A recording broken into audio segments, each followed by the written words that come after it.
नमस्ते प्यारे विद्यार्थियों, आप सबको स्टडी मैथ यूट्यूब चैनल में आप सबका हार्दिक स्वागत है। अभिनंदन। मैं लेकर आया हूं आपके लिए कक्षा 5 की गणित, जो बहुत ही आसान तरीके से। तो अपन पिछले वीडियो के अंदर दूसरा अध्याय पढ़ रहे थे और दूसरे अध्याय का अपन जोड़ घटाव का 13वां प्रश्न पढ़ चुके हैं। आज अपन प्रश्न वाली 2 है या अध्याय 2 का अपन 14वां प्रश्न पढ़ने जा रहे हैं। तो सर्वप्रथम ये बात है कि सबसे पहले अपन प्रश्न को समझेंगे। भली बात ही, क्योंकि प्रश्न समझना जरूरी है। जो बच्चे को प्रश्न समझ आ जाता है, जिस बच्चे को, वो बच्चा बिल्कुल हल आसानी से कर लेता है। तो अपन को सबसे पहले प्रश्न को समझने से पहले आप सभी मेरे चैनल को सब्सक्राइब कर लेना, क्योंकि हर वीडियो आपके पास में प्राप्त हो, जिससे कि आप पीछे न रह जाओ। क्योंकि कक्षा 5 बोर्ड है, तो मैं हर विषय का और आपके पास में वीडियो पहुंचाऊंगा। गणित का जो कक्षा 1 से लेके कक्षा 10वीं तक के आपके पास में वीडियो प्राप्त होगा। जो भी बच्चा मेरा वीडियो देख रहे हैं वो सब्सक्राइब जरूर करें, क्योंकि मैं अभी जल्द ही कक्षा 8 की जो बोर्ड परीक्षा का भी वीडियो डालना शुरू कर रहा हूं। चलिए आइए, सबसे पहले अपन कक्षा 5 के जो दूसरी प्रश्न वाली का 14वें प्रश्न को अच्छी तरीके से पढ़ते हैं। चलिए आइए पढ़िए। एक परीक्षा में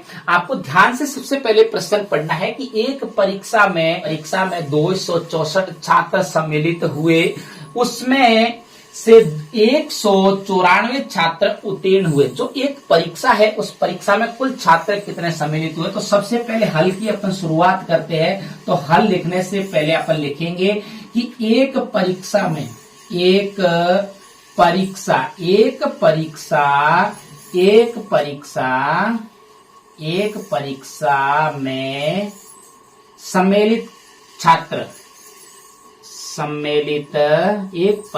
में सम्मिलित छात्र कितने छात्र सम्मिलित हुए।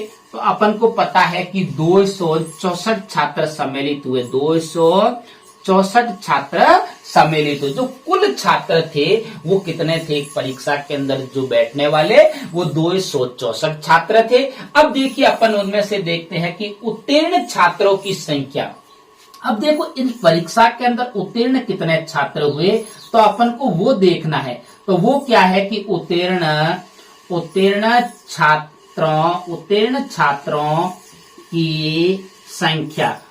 छात्रों की संख्या कितनी है इसमें से, वो देखो। उसके बाद में तो जो उत्तीर्ण छात्र हुए हैं वो हुए हैं 194। कितने हुए हैं?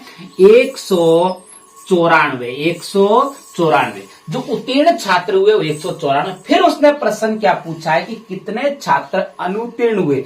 मतलब कि इस जो परीक्षा के अंदर जो उत्तीर्ण छात्र अपन को दे रखा है, कुल छात्र दे रखा है जो इस परीक्षा के, अपन को तो अनुत्तीर्ण छात्रों की संख्या बतानी है। तो अपन को क्या करना पड़ेगा। तो आप सबको पता है कि आप इसको अच्छे से इस प्रश्न को समझिए कि आप कहीं पे भी बाजार जाते हो या कहीं पे भी जाते हो, आपके पास में मान लीजिए 10 रुपए।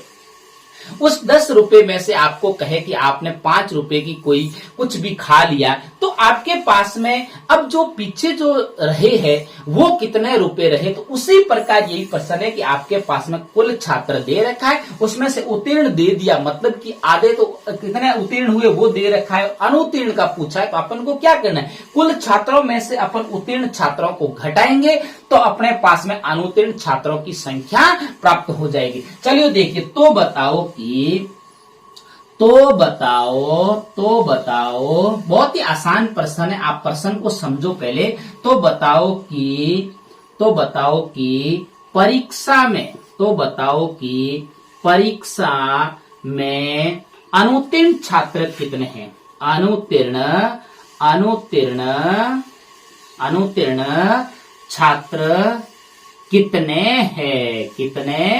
हैं। बहुत ही आसान तरीके से जो बच्चा प्रयास करता है वो ही आगे बढ़ता है। तो आप बार बार प्रयास करिए, इसको अच्छे से देखिए, पूरा वीडियो देखिए, बार बार देखिए, जिससे आपको समझ में आए। फिर बिना देखिए इसको प्रश्न को करने का प्रयास करो। ऐसा प्रश्न कई बार परीक्षाओं के अंदर पूछा गया है, बोर्ड परीक्षाओं के अंदर।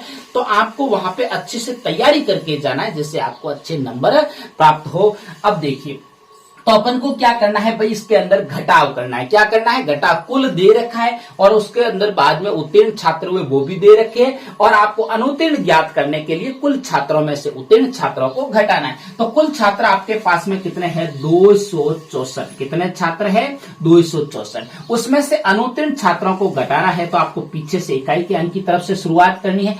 4 उसके बाद में 9 और उसके बाद में 194। क्या करना है? घटाव करना है। क्या करना है? घटाव करना है। चलो आइए घटाव अपन को आसानी से अपन बहुत सारा सीख चुके हैं। तो अब देखिए 4 में से इकाई के अंक की तरफ से शुरुआत करते हैं। तो 4 में से 4 गया तो पीछे क्या बचा? 0। जिस बच्चे को ऐसे सीधा नहीं करना आता, क्योंकि कमजोर बच्चे भी हमारे साथ शामिल है, तो वह भी, उनको भी होशियार बनना है। तो आपको सबसे पहले प्रयास, जो बच्चा प्रयास करता है वही होशियार बनता है।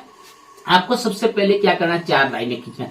1 2 3 और 4 लाइनें खींचना है, फिर वापस।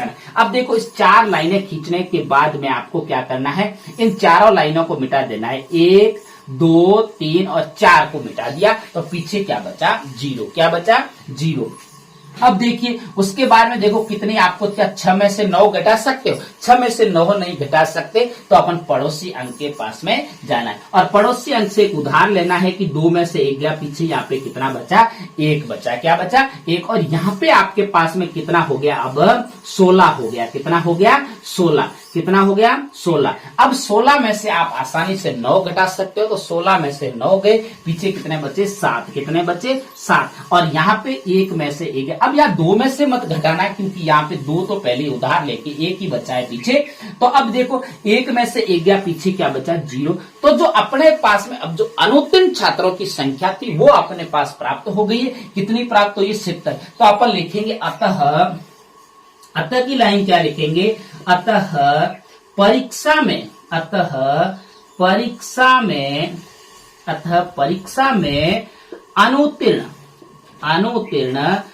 परीक्षा में अनुत्तीर्ण छात्रों की संख्या, अनुत्तीर्ण छात्रों की संख्या कितनी है? 70 है। कितनी है?